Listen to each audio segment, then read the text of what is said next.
D&D, and it's become popular with children anywhere from grammar school on up. Not so with a lot of adults who think it's been connected to a number of and...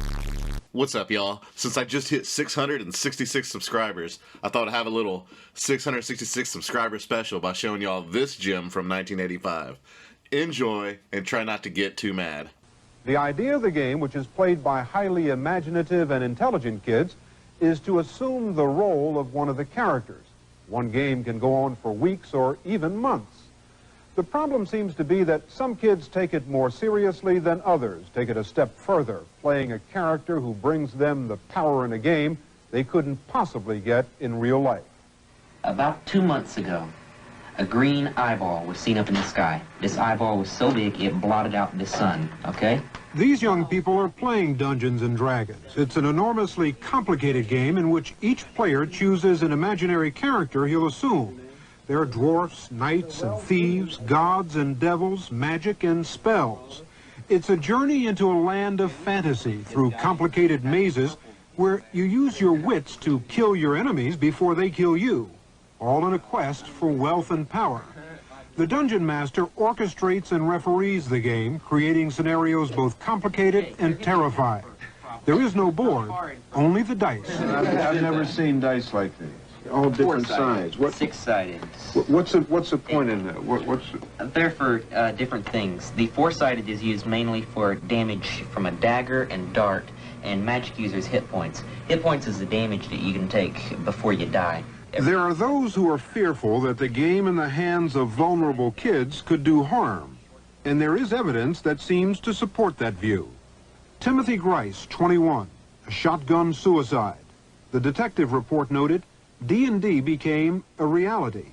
Irving Bink Pulling, 16, an avid D&D player, a suicide. Daniel and Stephen Irwin, 16 and 12, a murder and a suicide. The police said they were obsessed with the game. James Allen Kirby, 14 years old, charged with killing his junior high school principal and wounding 3 other people. Police are blaming D&D. Jeffrey Jaklovich, 14. Stephen Loyacano, 16. Michael Dempsey, 17. And the list goes on. The company that makes the Dungeons and Dragons material is TSR Incorporated of Lake Geneva, Wisconsin. They estimate there are 3 to 4 million kids who play the game. Last year, they grossed nearly $30 million, with Dungeons and Dragons books and paraphernalia accounting for most of those sales. Gary Gygax owns the company and invented the game. Dieter Sturm is the head of public relations. There are a number of cases that have been documented where there is some connection between D&D. I'm not saying that D&D is the cause of the death, but paraphernalia from the game has been found at the scene of the death. Notes, suicide notes referring to the game have been found, and all of these people, in a dozen or so cases, have been documented as avid D&D players.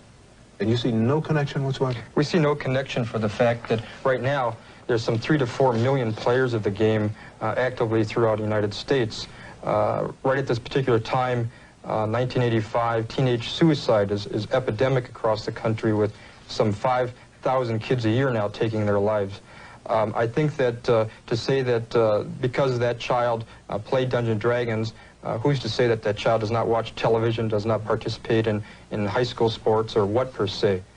I have yet to see one bit of valid clinical evidence to show that this has been anything more than coincidental with a disturbed child.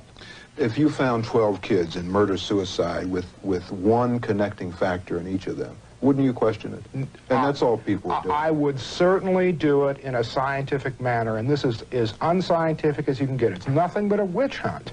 But the families who have suffered the loss of a loved one would disagree. Pat and Lee Pulling and their 12-year-old daughter, Melissa. The Pullings came home one night 3 years ago and found Bink, their son, dead on the front lawn of their home in Montpelier, Virginia. He had shot himself through the heart with his father's handgun.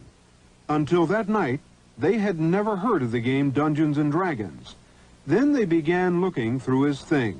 We went into the kitchen, and there on the table were what we thought were just regular composition books with schoolwork in it, and much of the Dungeons and Dragons material, along with this curse he had received in the game that day that he died. The curse that was placed on Bink's D&D character began, "Your soul is mine. I choose the time." In a letter that he left, Bink said he had been summoned to kill himself because he was evil. It was obvious through his writings that he felt he had assumed this character. But what I couldn't get into my mind was, is it possible? How could anybody do that? How could a 16-year-old that is smart, intelligent, why would they believe that they were something in a game, and why would they kill themselves because somebody else said to do it? Your son was well-adjusted? Always. He had never had psychological problems. He was healthy, even physically healthy. Well, we found that there's been numerous parents who say that the child's had no problems and such. Very conclusively, we go back to details of reports of classmates, of teachers, of friends and such, who very much kind of show that the youngster didn't fit in to school. He had outside problems and generally problems with his family. We know that in the case of Dungeons and Dragons, upwards of 3 million kids play the game with no apparent serious consequence. That for them it exercises the imagination and is just good fun. But there are those who are afraid that impressionable, vulnerable kids could be harmed by it. Dr. Thomas Radecki is a psychiatrist who teaches at the University of Illinois Medical School and who is chairman of the National Coalition on Television Violence. He has been studying the game for several years and says there are 28 deaths related to Dungeons and Dragons in the last 5 years. In some of those, it was clearly the decisive element. In other ones, it was just a major element in the thinking of the people at the time they committed suicide or murder. It's not coincidence, not when you have careful documentation, you have careful notes, you have eyewitnesses. For instance, one case, the parents saw their child summon Dungeons and Dragons demons into his room before he killed himself. Another case, the kid thought he had the ability to astral travel, coming from the Dungeons and Dragons game, that he could leave his body and come back. And he had rigged it up just according to the rule book so he could do it. He was surrounded by his materials and put a bullet in his head so he could leave his body, and he's never come back. This is make-believe, and nobody's murdered, and there's no violence there. I mean, to use an analogy with another game, who is bankrupted by losing a game of Monopoly? Nobody is, because the money is make-believe, the property is make-believe, and the bankruptcy is make-believe. It is not like Monopoly. There is no board. It is role-playing, which is typically used for behavior modification. If you're using behavior modification and you are doing violent roles and you're doing negative roles continuously, these children not only begin to have violent dreams or violent thoughts or negative, depressing type things, they become very much a part of this character. You're role-playing, you're rehearsing, you're developing the character hour after hour, day after day. We're really talking about intense involvement in a very serious form of violence. The important thing to remember is, if you're playing a character, let's say for instance you have an evil character, the rules tell you your evil character is allowed in the scope of the rules to murder people and to rape and plunder. If you're playing a good character, you're the defender of the people. You try to stop the people from raping and plundering. Yeah. But it's just your character that does it on the sheet of paper. When the game is over, the game does not tell you to go out and rape and plunder. But for some kids, it's not as simple as that. Melissa claimed that D&D had become more than just a game for her brother Bink. Someone threatened you? Yes. My brother threatened to kill me one time.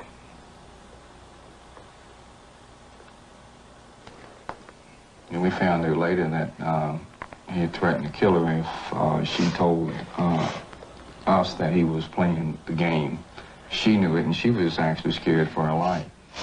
After her son's death, Pat Pulling thoroughly investigated the game.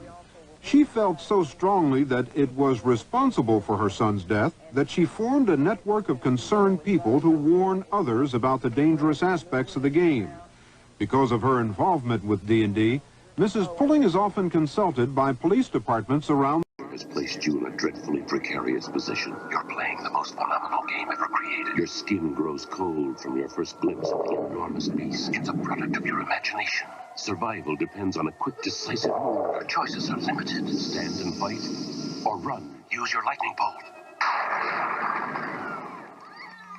Victory is yours. Win the treasure. TSR Hobbies, Dungeons & Dragons games. Products of your imagination. Because of her involvement with D&D, Mrs. Pulling is often consulted by police departments around the country. Last November, in this deserted area outside the small town of Lafayette, Colorado, two brothers, Daniel and Stephen Irwin, 16 and 12 years old, were found dead. It was a murder-suicide. The story was widely covered by newspapers and television, as was the fact that the police said the deaths were caused by the boys' obsession with the game Dungeons & Dragons. Officer Greg Corey was assigned to the case when the boys were first reported missing. He learned that they used to come to this railroad trestle to play the game. Both boys were here when you came? Yes, both boys were intertwined, their legs intertwined down in this area. The older boy in this area here, the younger boy laying here with the .22 caliber gun next to his head. Where the gun was found was just to the right of his head area. As a police officer, as an investigator, did you see a connection between what happened here and the game Dungeons & Dragons? And the investigation showed that it was a focal point of the boys' lives. They were just enthralled in the game. And this comes from witnesses and the family and the brother, that they were totally obsessed with the game. In fact, would play it for 48 hours straight, sort of a marathon playing. 2 weeks after the police chief announced that Dungeons & Dragons had been the cause of the boys' deaths, he issued a final press release with a different version of his earlier statements. TSR claimed they were vindicated. But Pat Pulling couldn't believe that the police changed their story. And I said, well, you can't change it. If it's the truth, you can't change it. I mean, children are dying, Ed. Children are dying out there, and people are not telling. Mrs. Pulling was convinced that it was the threat of a lawsuit by TSR rather than the evidence that made the police chief change his story. Did you threaten to sue the city? No, we did not threaten to sue. We did send them a letter, which we asked them in a very kind way that they please further investigation and take a look at exactly what all the evidence is and what the details are specifically before they start calling the name of our product into it as being a blame or cause. But Mrs. Pulling had received a letter from the police chief in Lafayette in which he said that it was his fear of a lawsuit that made him back off. Yes, he sent me a letter. The letter to Mrs. Pulling from the chief of police said in part, I sincerely hope you will understand what has happened and will forgive me. I do not feel very good about myself, and I feel that I have lost a part of my integrity. May I say that the city administrator and city attorney were very supportive of me, but cautious. My obligation to the city as a whole to protect them from serious financial litigation was predominant. I wept. I mean, I said, boy, you know, maybe somebody was going to really take and pay attention to this now and start doing some serious research and start stopping children from dying over something that they didn't have to die. I don't think anyone is suggesting that your intentions originally with this game were anything but good. It was a game to have some fun. But in the light of what some people would consider to be strong evidence, don't you really think that you have to rethink your position about the game and at least make known the potential for abuse of the game? Well, I again have to go back and say there's no link that this is, except perhaps in the minds of those people who are looking desperately for any other cause than perhaps their own failure as a parent for their child's death. And further, anything can be abused. Are we going to try to go around and say, this chair could be used by a violent person to strike another person, therefore it should have a warning label on it saying, caution, this can be used to assault you with?